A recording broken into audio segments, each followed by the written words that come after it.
अस्सलामुअलैकुम फ्रेंड्स हम अपने नावल मैं मोहब्बत और तुम की आज थर्ड एपिसोड स्टार्ट करते हैं। आप सब लोग नावल सुनिएगा और कमेंट्स में ज़रूर बताइएगा आपको नावल कैसा लगा। तो चलिए टाइम वेस्ट किए बिना एपिसोड को स्टार्ट करते हैं।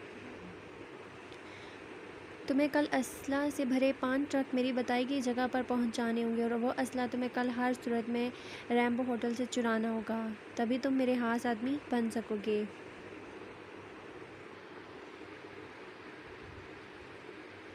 वजदान रैम्बो होटल में दाखिल हुआ तो हर तरफ चहल पहल थी, हर कोई बातों में मसरूफ़ था।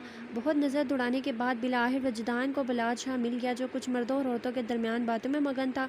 उफ़ बलाद शाह, तुम्हारी किस्मत भी क्या किस्मत, अभी मुस्कुरा रहे हो और अभी कुछ देर बाद कहीं तुम्हें दुख के मारे दिल का दौरा ना पड़ जाए। वजदान ने मुस्कुराते हुए कहा। उफ़ ये लड़की कहाँ रह गई, कब से वेट कर रहा हूँ इसका। वजदान ने बड़बड़ाते हुए कहा कि अचानक उसे सामने से आती हुई लड़कियों में वो लड़की दिखी जिसे वो कब से तलाश कर रहा था। चलो ये तो मिल गई, अब बलाज भैया का कोई इलाज करूँ, वजदान ने कहा। Hello beautiful lady. Wajdan party में मौजूद सबसे खूबसूरत लड़की के पास गया, क्योंकि अब बलाज का कुछ करना था कि वो अपने आए हुए असला से बेखबर हो सके, तभी तो हिजर और वजदान अपना काम कर सकते थे। Hello handsome.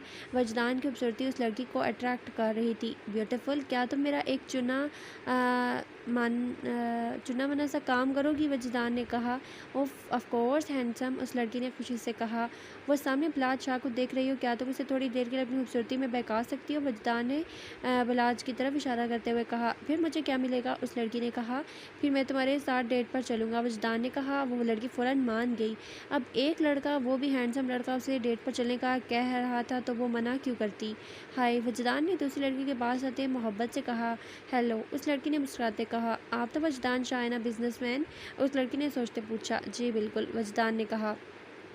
कुछ देर हाल हवाल के बाद वजदान ने उस लड़के को गाना गाने की फरमाइश की। क्या मैं मारिया शाह का गाना गाए और परफॉर्म करे। मारिया ने हैरत से कहा। जी बिल्कुल, क्या मेरे लिए भी नहीं करेंगी। वैसे भी आप तो हाँ, आप तो और हम दोस्त हैं, क्या दोस्त दोस्त के लिए परफॉर्म नहीं कर सकती, वजदान ने प्यार से कहा। तो मारिया मना नहीं कर सकी। अगले ही पल होटल की लाइट्स ऑफ हो गई, पूरा होटल अंधेरे में नहा गया कि एक रंग लाइट सामने स्टेज पर बैठी लड़की पर पड़ी और दूसरी तरफ वो लड़की बलाज को बहकाने में कामयाब हो गई। हेलो हिजर, यहाँ सब हो गया, तुम अपना काम शुरू करो, वजदान ने हिजर को कान में लगे ब्लूटूथ की मदद से आगाह किया। वजदान का इशारा मिलते ही हिजर वहाँ आए हुए ट्रकों से असला अपने ट्रकों में एहतियात के साथ डलवाने लग गया। रिंग लाइट लड़की पर पड़ी और वो गाते हुए खड़ी हुई। हो मारिया गाते हुए डांस करने लगी। उसको डांस करता देख होटल में मौजूद हर फर्द साकत खड़ा उसका रक्स देख रहा था और दूसरी जानिब हिजर अपना काम सफाई से सर अंजाम दे रहा था और वजदान होटल में मौजूद हर किसी पर नज़र रखे हुए था। वजदान के कान में हिजर की आवाज़ बड़ी। 2 ट्रक अपने अड्डे पर पहुंच चुके हैं, 3 ट्रक बाकी हैं और यहाँ सबको इल्म हो गया है हमारे बारे में, जल्दी यहाँ आओ, हिजर ने परेशानी से कहा। तो वजदान बिना एक पल की देर किए वहाँ पहुँचा। वजदान वहाँ पहुँचा तो हिजर 3-4 आदमियों के बीच खड़ा हुआ था। तो आज मुझे अपने हाथों के जौहर दिखाने पड़ेंगे, वजदान ने कहा और एक ही लम्हे में वहाँ पहुंचकर एक एक को मारना शुरू कर दिया। वजदान को देखते ही हिजर ने भी अपना हाथ उन लोगों पर साफ करना शुरू कर दिया। बलाज शराब और उस लड़की के हुस्न में इस कदर डूबा कि उसे इर्द गिर्द का होश न रहा और होटल में मौजूद अफराद को मारिया ने अपने जलवे से मदहोश कर रखा था। ओ खबर कुछ भी नहीं, तुझे बेखबर नज़र, ये दिलनशी फरेबी है नज़र। चले तो चाल है, बचे तो जाल है, तेरा सवाल क्यों। दिल फरेबी, दिल नशीनी, आसमानी हो ज़मीनी, हर इशारा हर किनारा, हर कदम है बेयकीनी। होटल में सब मदहोश बने मारिया के परफॉर्म से लुत्फ़ अंदोज़ हो रहे थे और दूसरी जानिब वजदान बलाज के आदमी को कुत्ते की तरह मार कर असले से भरे 5 ट्रकों को अपने अड्डे पर ले जा चुका था। नाश्ते में भी वो 2 लड़कियां वजदान के प्लान का हिस्सा बन चुकी थी और उन्हें खबर तक नहीं थी। अबीरा अपने कमरे में लेटी शायरियाँ पढ़ने में मसरूफ़ थी कि उसे अमर की कॉल आई। अबीरा ने अमर का उमर का नाम देखते हुए कॉल को फ़ौरन पिक किया। हाँ बोलो उमर। अबीरा ने कॉल पिक करते पूछा। अबीरा, आज मैं बहुत खुश हूँ, तुम्हें पता है मेरे घर वाले हमारे रिश्ते के लिए मान गए हैं, अब तुम मेरी दुल्हन। इससे पहले उमर कुछ कहता एक ज़ोरदार धमाका हुआ और उमर की आवाज़ आनी बंद हो गई। हेलो उमर, क्या हुआ? अबीरा परेशानी से पूछने लगी, मगर मुकाबिल से कोई आवाज़ नहीं आई। अबीरा के जहन में अजीब अजीब ख्याल आने लगे और साथ ही आंखों से आंसू बहने शुरू हो गए। अबीरा ने अपने आंसू को साफ़ किया और वॉशरूम में चली गई। कुछ देर बाद अबीरा वज़ू बनाकर बाहर निकली और जायनमाज़ बिछाकर दो नफल नियत बांध कर खड़ी हो गई और उमर की सलामती के लिए रो रो कर अपने रब के हजूर दुआ मांगने लगी। यार बड़ी, तूने ये सब कैसे किया? मेरा मतलब बलाज को कैसे हटाया तूने? हिजर ने हैरानगी से पूछा, क्योंकि ये सब इतना आसान तो नहीं था जितना आसानी से वजदान ने यह काम किया था। डियर हिजर, यार तू कैसे भूल जाता है? मैं वजदान शाह हूँ, सलार शाह का बेटा, और उस काली रात का मुझ पर एहसान ही इतना था कि उसने मुझे ऐसा बना दिया कि मुश्किल काम भी आसानी से कर गुजरता हूँ। मैं, तुझे पता है, मुझे उस काली रात का इल्म हुआ था कि मर्द कितना भी अच्छा या बुरा क्यों ना हो, औरत के हुस्न में वो बहक ही जाता है। और यही हरबा मैंने बलाज पर आजमाया, जैसे आज से कई सालों पहले उसने किसी और पर आजमाया था। आज वो खुद औरत के हुस्न में बह कर अपना नुकसान और मेरा फ़ायदा कर बैठा। अच्छा ये तो बता, वो जो लड़की डांस कर रही थी वो कौन थी? हिजर ने पूछा। क्यों, तेरा दिल आ गया क्या उस पर? वजदान ने कहा। ओ शट अप वजदान, तुम्हें मैं ऐसा लगता हूँ? हिजर ने कहा। ओ मतलब कि तुम लड़के नहीं हो, मुझे तो तुम लड़के लगते थे और अब तुम कह रहे हो कि तुम्हें ऐसा लगता हूँ। ओह मेरे खुदा, मैंने जिसे लड़का समझा हुआ था वो तो कुछ और ही निकला, वजदान ने ड्रामाई अंदाज में कहा। वैसे ना तो लड़का है ना लड़की है, कहीं तो वो तीसरी चीज़ तो नहीं? वजदान ने संजीदगी से पूछा, लेकिन आंखों में शरारत थी। हैं, ये तीसरी चीज़ क्या होती है? हिजर ने पूछा। तुझे नहीं पता? मैं बताता हूँ। तीसरी चीज़ होती है हिजड़ा, खज्जड़ और भी बहुत कुछ कहते हुए होंगे, मगर मुझे दो नाम पता है। तो वो क्या है? मुझे तो बताना चाहिए था ना तुझे। कैसा हिजड़ा मेरा मतलब कैसा दोस्त है? तो वजदान ने कहा। वजदान बहुत बकवास कर रहा है तो, हिजर ने गुस्से से कहा। खुद को तीसरी चीज़ कहलवाना कोई आसान बात थोड़ी थी। इससे पहले वजदान जवाब देता, उसका मोबाइल बजा। मोबाइल स्क्रीन पर नाम उभरते वजदान के चेहरे पर मुस्कुराहट आई। कॉल दूसरी बैल पर ही वजदान ने पिक कर ली थी। Hello young man, I am proud of you, तुमने मुश्किल काम इतनी आसानी से कर लिया, शाबाश। मोबाइल से दिल शाह की आवाज़ बुरी। मैं कोई 5 क्लास का बच्चा नहीं जो मुझे शाबाश से नवाजा है आप, वजदान ने कहा। ओ यंग, अब भड़क क्यों रहे हो? कल शाम 5 ट्रक लेकर मेरे फार्म हाउस आ जाओ, मुलाकात होगी, हमारे आदिल शाह ने मुस्कुराते हुए कहा और कॉल काट दी। क्या वो पड़ी? हिजर ने पूछा। कुछ नहीं, कल हमारी मुलाकात है हमारे दुश्मन अव्वल से, अगर उसने तुम्हें पहचान लिया तो। हिजर ने कहा। नहीं पहचान पाएगा वो, तब मैं छोटा था जब उसका और मेरा आमना सामना हुआ था, अब बात मुख्तलिफ है, वजदान ने सुकून से कहा। अच्छा बताना, वो लड़की कौन थी जो डांस कर रही थी? हिजर की सुई अब भी वहीं अटकी थी। वो लड़की तो वो मारिया शाह थी, वजदान ने कहा। लेकिन मारिया का नाम सुनते ही हिजर सोचों में गुम हो गया। क्या मैं जिस मारिया के बारे में सोच रहा हूँ ये वही है? हिजर ने कहा। जी बिल्कुल मिस्टर हिजर, ये वही लड़की है, मारिया अदील शाह। अदील शाह की इकलौती बेटी, उसकी कमज़ोरी और हमारी सबसे बड़ी ताकत।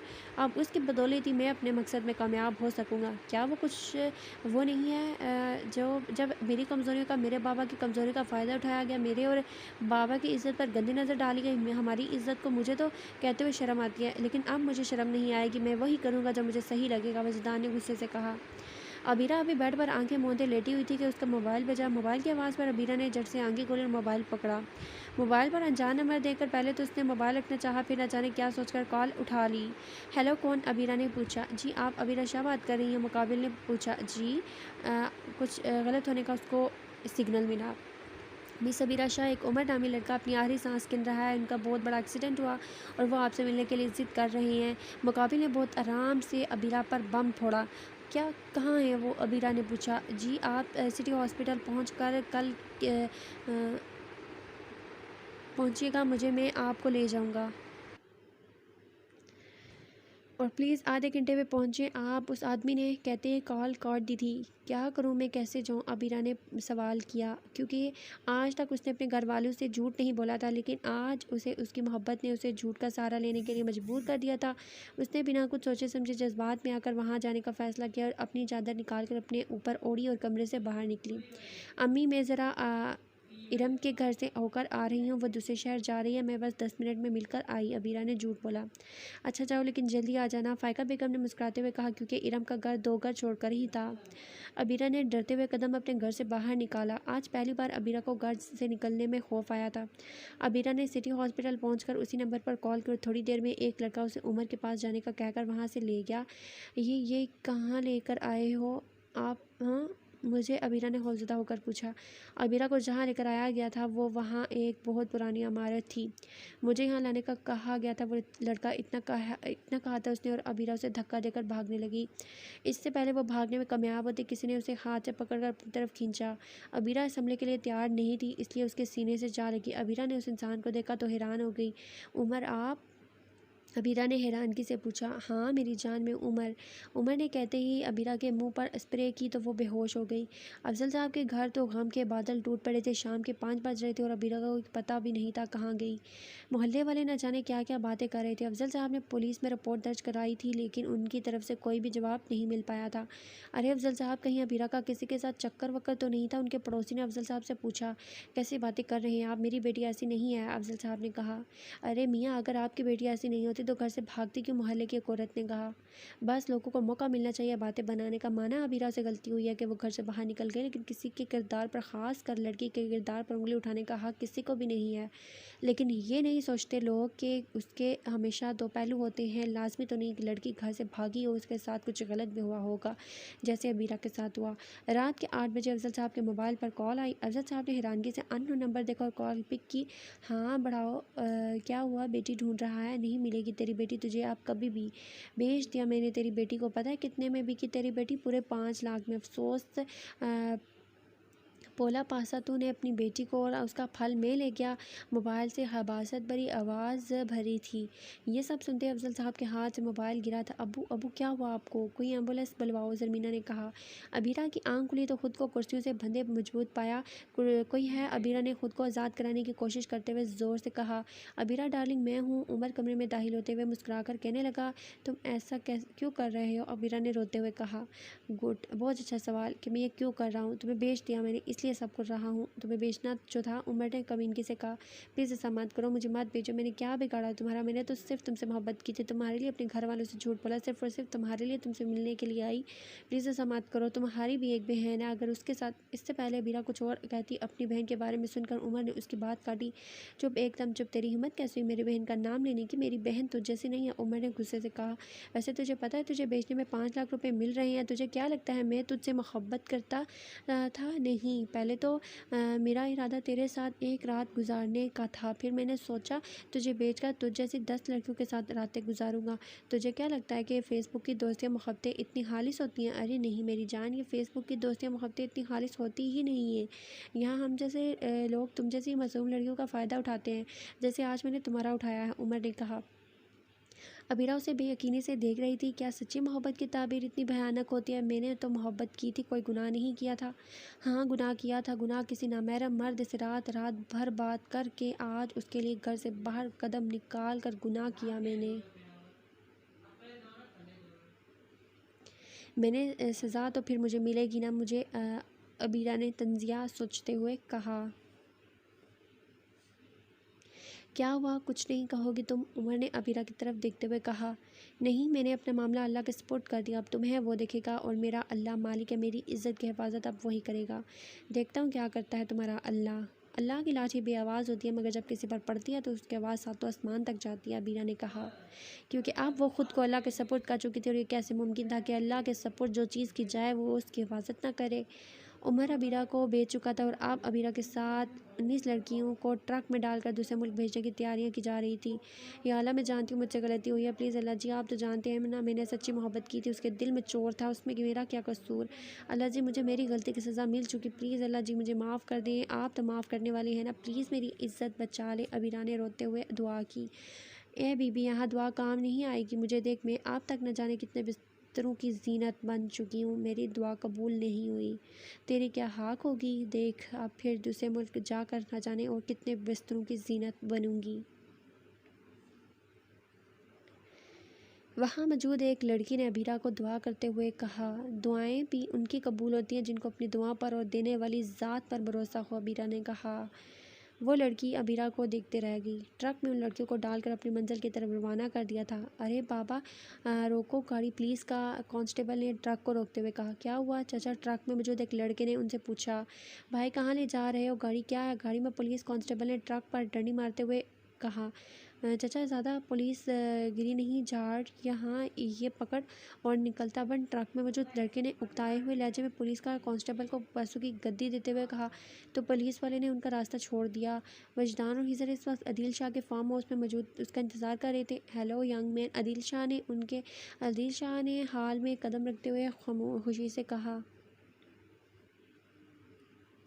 तुम्हारे ट्रक बाहर पोर्च में खड़े हैं। वजदान ने अदील शाह को देखते हुए कहा। हाँ, बंदे तो कमाल के हो तुम। अदील शाह ने वजदान के कारनामे की तारीफ करते हुए कहा। ये तुम्हारे हाथ पर किसने अपना करतब दिखाया? अदील शाह ने वजदान के हाथ पर पट्टी बंदी देखी तो पूछा। हाँ हाँ, ऐसा अब तक कोई माई का लाल पैदा नहीं हुआ वजदान शाह को अपना करतब दिखा सके। और रही बात उस जख्म की, तो लड़ते वक्त छोटी मोटी चोट लग जाती है, मिसाल के तौर पर जैसे तुम्हारे माथे पर लगी है, वजदान ने कहा। वजदान की बात सुनते ही अदील शाह ने माथे पर मौजूद निशान पर हाथ फेरा, जो काफ़ी पुराना था, लेकिन इस पर हाथ फेरते ही आज पहली बार वो माजी के उस वक्त में चला गया था जब किसी ने उसके माथे पर यह निशान छोड़कर अपने बदला लेने का वादा किया था। तुम इस निशान के बारे में कैसे जानते हो? अदील शाह ने हैरानगी से पूछा। अरे मिस्टर अदील शाह, तो कोई भी बता देगा कि यह निशान लड़ाई का तोहफा है। माशाल्लाह, अल्लाह ने मुझे आंखें दी हैं, देख के ही बताया है। तूने मैंने वजदान ने बात को पलटते हुए कहा। अच्छा, ये काम करके तुमने अपनी बहादुरी का सबूत दिया। बाकी बादशाह से मैं खुद निपट लूँगा। तुम फ़िलहाल दूसरा काम करो। आज शाम को कुछ लड़कियां मंगवाई हैं मैंने दूसरे मुल्क भिजवाने के लिए। 20 लड़कियां, उन्हें सही सलामत पत्ते पर पहुंचा दो। अदील शाह ने अपने मुद्दे की बात करते हुए एक चिट वजदान की तरफ बढ़ाई। ठीक है, मैं कर दूंगा, लेकिन आज मुझे एक ज़रूरी काम है, इसलिए लड़कियों को उस आदमी से लेकर रवाना कर दूंगा। आगे ट्रक ड्राइवर से अपनी मंजिल तक पहुँचा देगा, वजदान ने बात बनाते हुए कहा। Okay young man, I hope कि अब तुम मेरे लिए फ़ायदेमंद साबित होगे, अदील ने कहा। तुम अपना काम करो, जल्द दोबारा मुलाकात होगी, अदील शाह कहता हुआ वहाँ से चला गया। और वजदान अदील शाह के दिए पते को देखते हुए कुछ सोचने लगा, और फिर वहाँ हिजर भी वहाँ से निकल गया। रात के अंधेरे में वाइट शर्ट के नीचे ब्लैक जीन्स पहने उसे अपने पीछे हिजर के 3 बॉडीगार्ड लिए वो इमारत में दाखिल हुआ जहाँ लड़कियों को लाया गया था। बस अब अल्लाह ही मालिक है, अपना ना जाने कहाँ लेकर जाएंगे ये नामर्द लोग हमें वहाँ मौजूद, एक लड़की ने कहा, क्योंकि अब वो सिर्फ बोलने के अलावा कुछ भी नहीं कर सकती थी। अबीरा ये सब सुनते ही, वो ट्रक में एक लड़की ने उसे बताया था कि बेची जाने वाली लड़कियों के साथ ये क्या करते हैं, और वह सब सोचते हुए अचानक उसके पैर लड़खड़ाए और वह अगले ही लम्हे ज़मीन बोस हो गई। अरे उसे क्या हुआ? सारी लड़कियां अबीरा के गिर्द खड़ी उसे जगाने में लग गई, और एक लड़की बाहर खड़े लड़कों को बुलाने चली गई। वजदान इमारत में दाखिल हुआ तो एक लड़का जल्दी से उसके बैठने के लिए कुर्सी लाया, जिस पर वजदान शाह पूरे गरूर के साथ बैठा था। हाँ बोलो, कितनी लड़कियां हैं? वजदान ने अपनी बात की तस्दीक करते हुए बैठे ट्रक ड्राइवर से पूछा। 20 लड़कियां हैं, ट्रक ड्राइवर ने जवाब दिया। इससे पहले वो कुछ और कहता या सुनता, 2 लड़के एक लड़के को कंधों से थामे ड्राइवर ट्रक जो कि उनका बॉस था उनके पास आए। सर, ये लड़की बेहोश हो गई है, एक लड़के ने उस लड़की को थामते हुए कहा। वजदान ने जैसे ही अपनी नज़र उस लड़की के चेहरे पर डाली, उसके बाद उसे कुछ खबर न रही। वो लड़की इतनी खूबसूरत तो नहीं थी, लेकिन वजदान शाह उसे देखते ही उस पर दिल हार बैठा। शायद मोहब्बत ऐसी होती है, अल्लाह ऐसी ही मोहब्बत दिलों में डालता है कि महबूब के मिलने के बाद कुछ भी नज़र नहीं आता, दिमाग कुछ और सोचने के काबिल नहीं रहता। क्या हुआ है इसे? ट्रक ड्राइवर ने पूछा। ट्रक ड्राइवर की आवाज़ से वजदान होश की दुनिया में आया। सर बेहोश है, लड़के ने जवाब दिया। अच्छा देखो ज़रा, ट्रक ड्राइवर ने अपना हाथ अबीरा की तरफ बढ़ाते हुए कहा, लेकिन आंखों में होश साफ वाज़ह थी, जिसे वजदान देख चुका था। वजदान ने एक ही लम्हे में अबीरा की तरफ ट्रक ड्राइवर का बढ़ता हाथ थामा।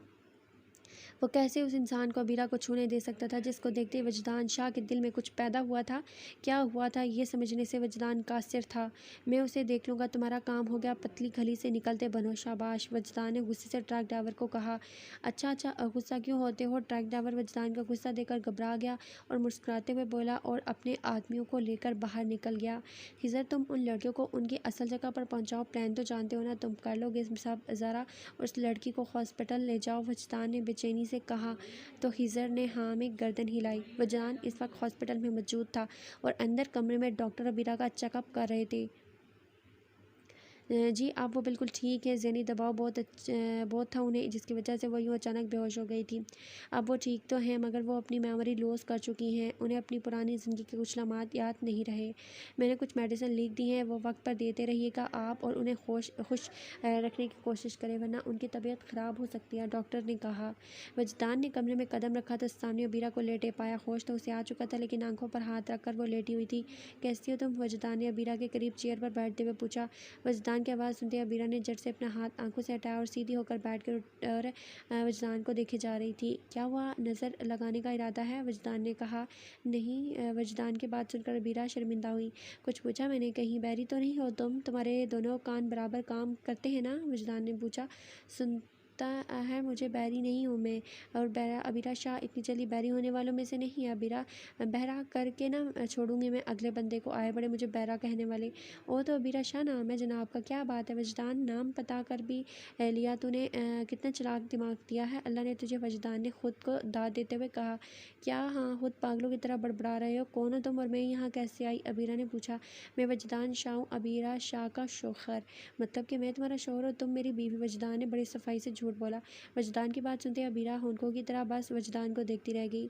क्या हुआ जाने मन, कब तक यूँ मुझे देखती रहोगी? नज़र लगाओगी क्या अपने मासूम और हैंडसम शौहर को? वजदान ने अबीरा के यूँ देखने पर चोट खाई। तुम? अबीरा वजदान की बात सुनकर शर्मिंदा सी हो गई, इसलिए नज़र फेर कर बोलने ही लगी थी कि वजदान ने उसकी बात काट दी। हाँ, मैं वजदान शाह, मेरी जान, तुम्हारा यानी अबीरा शाह का शौहर। क्या हुआ, तुम्हें तुम्हारी शादी हजम नहीं हो रही? हाँ, वजदान ने संजीदगी का लबादा ओढ़कर कहा। तुम्हें मेरा नाम कैसे पता? अबीरा ने हैरानगी से पूछा। तुम बीवी हो मेरी, तो मुझे नाम नहीं पता होगा क्या? वजदान ने कहा। ज़्यादा फैलो नहीं, जो पूछा है वो बताओ, अबीरा ने गुस्से से कहा। वो खुद हैरान थी कि वजदान को उसके नाम का कैसे पता चला। ओके यार, अब गुस्सा तो ना करो, तुम्हारी सेहत के लिए ठीक नहीं है। रही बात तुम्हारे नाम की, तो तुमने खुद ही बताया था अभी थोड़ी देर पहले कि अबीरा शाह बहरों में से नहीं, बहरे करने वालों में से है। वजदान ने अबीरा की नकल उतारते हुए कहा। वजदान की बात सुनकर अबीरा को अपनी ज़ुबान पर गुस्सा आया कि वो उसका नाम बोलते हुए ले चुकी थी, लेकिन आप क्या कर सकती है, अपनी ज़ुबान को अबीरा कुछ कर भी तो नहीं सकती थी ना। आप क्या हुआ, क्या सोच रही हो? हाँ, अपनी किस्मत पर रश कर रही होगी ना कि कैसे तुम्हें मुझ जैसा हैंडसम और डैशिंग हीरो मिल गया जो तुम्हारा मजाजी खुदा है। आज वजदान ख़िलाफ़ आदत किसी लड़की से इस तरह ना सिर्फ फ्रैंक हो रहा था, बल्कि उससे बीवी भी बता चुका था। वो हेलो मिस्टर शाह, क्या निकाह निकाह का अ, पीपना बजा रहे हो मेरे सामने? अगर निकाह हुआ भी है तो मुझे निकाह नामा दिखाओ, तभी मानूंगी मैं कि तुम मेरे शोहर हो। अबीरा ने मुंह के डिज़ाइन बनाते हुए तुम मेरे शोहरों पर जोर दिया। अबीरा की बात सुनकर वजदान के चेहरे पर मुस्कुराहट एकदम गायब हो गई और वह सोच में पड़ गया। क्या यार, ये तो मुझसे भी तेज़ है। अब बीवी तो कह दिया मैंने, उसे निकाह नामा कहाँ से लाऊं? वजदान ने कहा। क्या वो मिस्टर शाह, नहीं है ना निकाह नामा तुम्हारे पास? कैसे होगा, मैं तुम्हारी बीवी हूँ ही नहीं, कितना झूठ बोलते हो आप? मिस्टर शाह, आपकी बीवी लॉली लंगड़ी होगी और आपको पसंद नहीं होगी, तभी मुझे देखते ही अपनी बीवी का दावा कर रहे हैं आप। आखिर इतनी खूबसूरत बीवी हर किसी के नसीब में तो नहीं होती ना। अबीरा ने वजदान का मजाक उड़ाते हुए कहा। अबीरा की बात सुनते वजदान एक पल में अबीरा के नज़दीक हुआ और उसके गिर्द बाजू हमाल करके उसके करीब चेहरा करते हुए बोला। मेरी बीवी लूली लंगड़ी नहीं है, मेरी बीवी तुम हो मिसेस शाह। अगर तुम्हें यकीन नहीं है तो मैं तुम्हें यकीन दिला सकता हूँ, मगर मैं अपने स्टाइल से।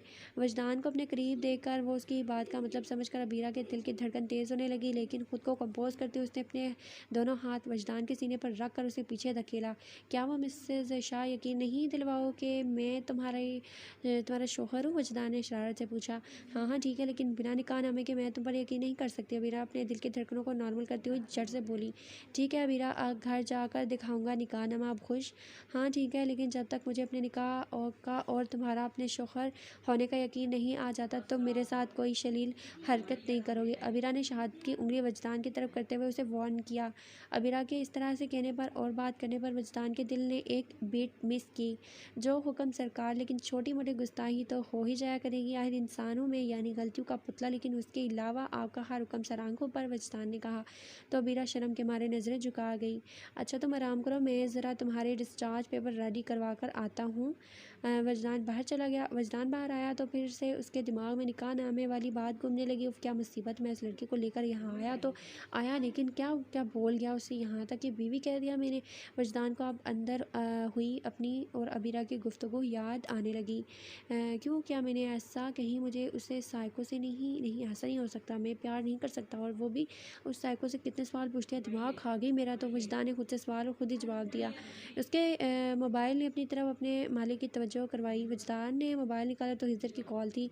हाँ बोलो हिजर, काम हुआ? वजदान ने कॉल पिक करते पूछा। हाँ बड़ी, मैंने सारी लड़कियों को सेफली अड्डे पर पहुंचा दिया। ट्रक और अदील शाह के आदमी को एक एक्सीडेंट का नाम दे दिया। ट्रक को बुरी तरह से जला दिया मैंने कि किसी को कानो कान खबर नहीं होगी कि यह एक्सीडेंट या कोई प्लान आगे आदिल शाह का मसला होगा। उसे एक्सीडेंट के बारे में यकीन दिलाना मुश्किल होगा। हिजर ने वजदान को तफसील से सब बताया। हाँ वो सब देख लूँगा, ये बताओ जाली निकालना बनता है? वजदान ने हिजर से बेतुका सवाल किया। वजदान की बात सुनकर हिजर ने मोबाइल को घूरा, जैसे मोबाइल को नहीं वजदान को घूर रहा हो। हाँ बनता है, लेकिन तुम क्यों पूछ रहे हो? हिजर ने पूछा। तुम एक काम करो, अबीरा शाह नाम की लड़की का मेरे नाम के साथ निकाह नामा बनवा कर 2 घंटे के अंदर अंदर घर पहुँचो और निकाह नामा को मेरी अलमारी के लॉकर में रखो। और हाँ अबीजान को बताओ कि मैं एक लड़की को ला रहा हूँ और वो उस बात का यकीन दिलाएं कि वो मेरी बीवी है। वजदान ने कहा। वजदान तेरी तबीयत तो ठीक है ना? तुझे पागलपन के दौरे तो नहीं पड़ने लग गए? या तूने ड्रिंक तो नहीं की? कैसी बहकी बहकी बातें कर रहे हो? क्योंकि आज तक वजदान ने कभी ऐसी हरकत या बात भी नहीं की थी, लेकिन आज तो हिजर को सही वाला शौक दिया था उसने। मैं ठीक हूँ, ज़्यादा बकवास नहीं कर, जितना कहा उतना कर। अगर मेरे बताए वक्त से 1 सेकंड भी लेट हुआ तो तेरा हशर मैं बिगाड़ दूंगा। उसने हिजर को ये सब क्यों कहा वो खुद नहीं जानता था। जो वह समझ रहा था उस पर यकीन नहीं करना चाहता था, लेकिन जो था वो खुद उससे अबीरा को दूर नहीं करना चाहता था। चलो मिसेस शाह, कब तक यहाँ लेटी इस बेचारे बिस्तर को तोड़ने का इरादा रखती हो? वजदान ने कमरे में दाखिल होते हुए कहा। अबीरा ने वजदान की बात सुनकर आंखें खोली और उठकर बैठ गई। क्या हुआ अबीरा, तुम्हारी तबीयत तो ठीक है ना? तुम्हारी आंखें लाल क्यों हो रही हैं? रोई हो क्या? वजदान अबीरा की लाल आंखें देखकर परेशानी से न जाने कितने सवाल एक साथ कर गया। नहीं ऐसी ऐसी कोई बात नहीं है, अबीरा ने आंखों को रगड़ते हुए कहा। तो मिसेस शाह को झूठ बोलना भी आता है? वजदान ने कहा। ऐसी कोई बात नहीं है, वो ना मुझे भूख लग रही थी इसलिए मेरी आंखें लाल है। तो तुम तो मेरे शोहर होने का दावा कर रहे थे, अपनी बीवी के बारे में इतना भी नहीं पता? अबीरा ने बात बदलते हुए वजदान पर सारा इल्ज़ाम डाला। अच्छा तो ये बात है, मुझे खुद अपनी बीवी की ये अनोखी आदत के बारे में अभी इल्म हुआ है। वो जानता था अबीरा झूठ बोल रही है, लेकिन उसने कुछ नहीं कहा। अच्छा चलो घर चलें, बीजान वेट कर रही हैं। बीजान? अबीरा ने हैरानगी से पूछा। हाँ बीजान मेरी अम्मी, वजदान ने कहा। आप जाओ, ये तुम चाहती हो कि मैं तुम्हें अपनी बाहों में उठाकर लेकर जाऊं? अल्लाह ने पाँव दिए हैं, मुझे चल सकती हूँ। अबीरा वजदान को कहती हुई उठ खड़ी हुई। अस्सलाम। हमारी किस्मत में रोमांस नामी चीज़ कहाँ? बीवी भी बोरिंग मिली जो अपने ही शोहर से भागती है। वजदान ने अबीरा को सुनाते हुए ज़रा ऊंचा बोला। कुछ कहा आपने? अबीरा ने वजदान की बात को इग्नोर करते हुए उस ऐसे पूछा कि उसने कुछ सुना ही ना हो। नहीं मैं क्या कहूँगा, मैं भी तो आखिर एक शोहर हूँ, बीवी के सामने कुछ कह सकता हूँ। आखिर बीवी के सामने कुछ कहने की हिम्मत है मुझ जैसे मजलूम शोहर के पास? वजदान ने मासूम शक्ल बनाकर अपना दुख बयान किया। वजदान की बात सुनते ही अबीरा के चेहरे पर मुस्कुराहट आ गई। ओह मिसेस शाह को मुस्कुराना आता है? वजदान ने शरारत से कहा।